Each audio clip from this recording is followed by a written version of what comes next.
दोपहर के कोई 3 बज रहे हैं, दिन अपने ढलान पर है, लेकिन दिन में वो तपिश महसूस नहीं हुई जो तपिश अमूमन तौर पर महसूस होती है। पिछले 3-4 दिनों से मौसम का यही मिजाज है। दिन निकलता है, सूरज नहीं निकलता, कभी बादल ढक लेते हैं, कभी कुहासा ढक लेता है। वो एक जो कविता थी कि अंधेरा छटेगा, सूरज निकलेगा, वो कविता आजकल चरितार्थ नहीं हो रही है। और कमोबेश यही स्थिति बिहार से लेकर राष्ट्रीय राजनीति की है। अगर खासकर बिहार की राजनीति पर फोकस करें तो कुछ समझ में नहीं आ रहा है कि आखिर मामला जा किधर रहा है। ललन सिंह के जदयू के राष्ट्रीय पद से इस्तीफा देने के बाद जदयू निश्चित तौर पर आक्रामक हुई है, लेकिन ये आक्रामकता की दिशा क्या होगी ये समझना बड़ा मुश्किल हो रहा है। आज से कोई 5-6 महीना पहले ये चर्चा बड़ी तेज थी कि नीतीश कुमार राष्ट्रीय राजनीति में जाएंगे। नीतीश कुमार को महागठबंधन, जिसको बाद में इंडिया अलायंस नाम दिया गया, मैं इंडिया नहीं बोलूंगा क्योंकि इंडिया में ये शब्द जो है वो अपने आप में अलायंस को एस्टेब्लिश करता है, इसलिए इंडिया अलायंस ही इसका एक्चुअल प्रोनाउंसिएशन होना चाहिए। इंडिया अलायंस के में इनको संयोजक बनाया जाएगा, फिर चर्चा हुई कि पीएम फेस बनाया जाएगा। 4 मीटिंग के बाद ऐसा कुछ हुआ नहीं। चर्चा तेज हुई कि अब इनको कन्वेनर बनाया जा रहा है। ऐसा लगा कि नीतीश कुमार जिस रास्ते पर चल पड़े थे 2022 में, वो रास्ता अब आगे बढ़ता हुआ, या ये कहिए कि इनका सफर अब आगे बढ़ता हुआ दिख रहा है। लेकिन ऐन मौके पर जदयू के कई नेता back to back convener post को डिनाई करते चले गए। पार्टी के मुख्य प्रवक्ता नीरज कुमार ने कहा कि हमने क्या एप्लीकेशन दिया है संयोजक बनाने के लिए, कौन संयोजक बना रहा है। अशोक चौधरी कहे कि टाइगर अभी जिंदा है और ये पॉलिटिकल वेंडेटा के तहत हमारे नेता को इस तरीके से फ्रेम किया जा रहा है कि इनको कन्वेनर बनाया जा रहा है। हम कन्वेनर नहीं बनने जा रहे हैं, हम कन्वेनर के लिए प्रयासरत नहीं थे, हमने कभी इसकी डिमांड नहीं की। ये बात सही है कि नीतीश कुमार ने कभी किसी पद की इच्छा नहीं रखी। वो बार बार मीडिया से मिलते रहे तो यही कहते रहे कि हमारी इच्छा है कि अलायंस एक साथ हो। बावजूद इसके राजनीतिक फिजाओं में यह चर्चा तेज थी कि नीतीश कुमार कन्वेनर बनना चाहते हैं या पीएम फेस बनना चाहते हैं। एक कदम आगे बढ़ा गया और कहा गया कि नहीं, बनाना है तो पीएम फेस बनाइए। ये तमाम बातें अभी चल ही रही थी कि जदयू के वरिष्ठ नेता, आज की तारीख में सीनियर लीडर माना जाता है संजय झा को, संजय झा ने मीडिया से बात करते हुए कहा कि हमको 16 सीट चाहिए। ये अब आरजेडी समझे कि वो कांग्रेस को कैसे डील करेगी, लेफ्ट पार्टीज को कैसे डील करेगी। ये भाषा, ये तलखी कहीं ना कहीं बता रही है कि अलायंस में कुछ ठीक नहीं चल रहा है। ये चर्चा बिहार की राजनीति में पहले से थी कि नीतीश कुमार और तेजस्वी यादव एक साथ कम रह रहे हैं। हालांकि गुरुवार को इस चर्चा पर विराम लगा और तेजस्वी यादव और नीतीश कुमार के बीच में 45 मिनट की मीटिंग हुई। मुख्यमंत्री आवास गए तेजस्वी यादव। बावजूद इसके पॉलिटिकल पंडित इस बात को उस तरीके से नहीं ले रहे हैं जिस तरीके से आज के 8 महीने पहले लिया जाता था। अब तो ये कहा जा रहा है कि दही चूड़ा का इंतजार कीजिए, दही चूड़ा के बाद कुछ खेल बड़ा हो सकता है। अब इसमें क्या क्या हो सकता है इसका जरा अनुमान लगाइए। जदयू के कांग्रेस के प्रदेश अध्यक्ष हैं अखिलेश प्रसाद सिंह।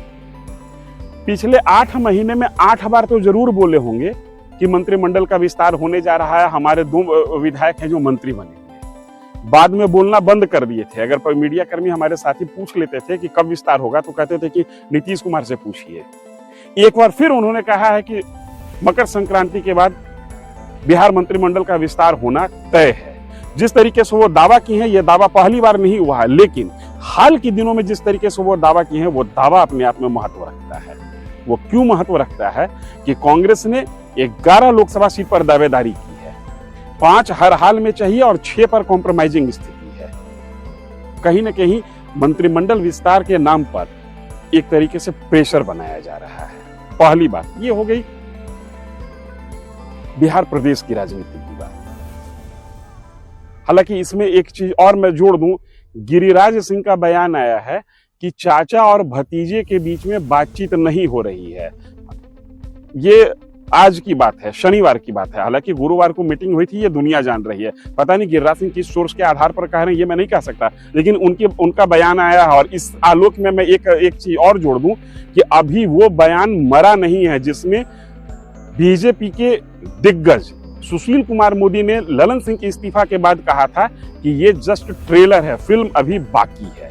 तो ये जो एक कयास लगाया जा रहा है कि मकर संक्रांति के बाद बहुत कुछ हो सकता है, ये उसी के आधार पर कहा जा रहा है। अब जरा चलते हैं हम लोग नेशनल पॉलिटिक्स पे। ये माना जा रहा है कि इंडी अलायंस पंजाब में नहीं होगा।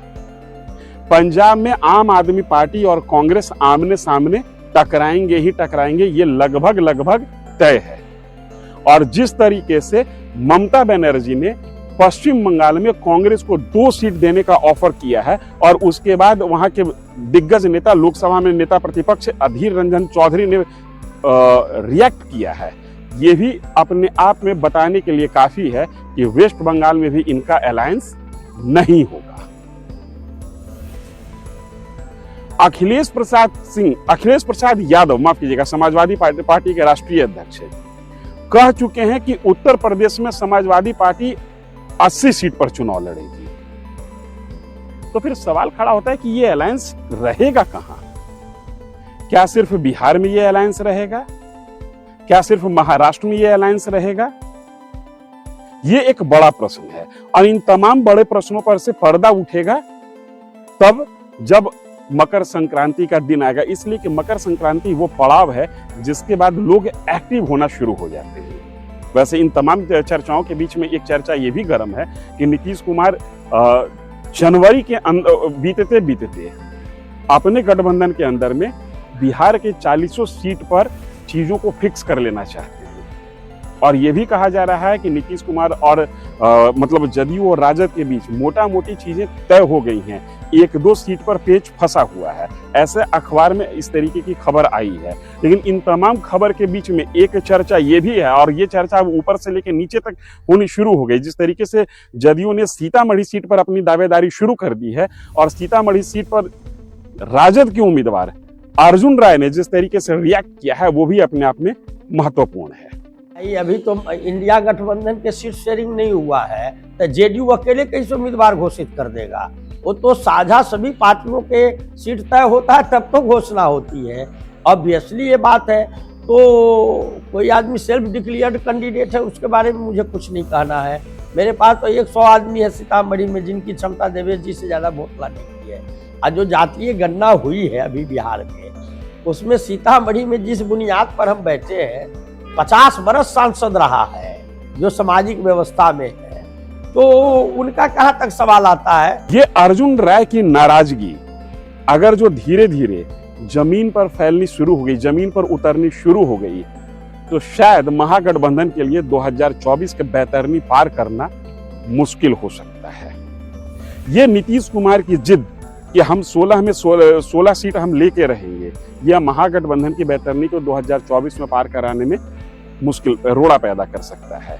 ये कांग्रेस की जिद कि हम 9 सीट हर हाल में लेकर रहेंगे बिहार में, ये 2024 में महागठबंधन के या इंडिया अलायंस के बैतरनी को पार कराने में रोड़ा अटकाता हुआ दिखा रहा है। हालांकि तमाम चीजों के बीच में चर्चा ये भी है कि रायबरेली सीट से सोनिया गांधी इस बार चुनाव नहीं लड़ेंगी। सोनिया गांधी हो सकता है कि तेलंगाना के मेंढक सीट पर जा सकती है, वहां से एक बार संभवतः इंदिरा गांधी भी भाग्य आजमाई थी, और रायबरेली सीट प्रियंका गांधी को मिल सकता है, ऐसी चर्चा है। इन तमाम चीजों के बीच में जो सबसे बड़ा पड़ाव बना हुआ है वो है दही चूड़ा की तारीख, मतलब 15 जनवरी 2024। ये कुहासा, ये धुंध, ये बादल 15 जनवरी 2024 को छटेगा और सूरज निकलेगा या राजनीति में कुछ और धमाका होगा, इस पर इंतजार कीजिए। हम तमाम चीजों को परत दर परत खोलते रहेंगे। अगर वीडियो पसंद आया हो तो लाइक और सब्सक्राइब जरूर करें। धन्यवाद।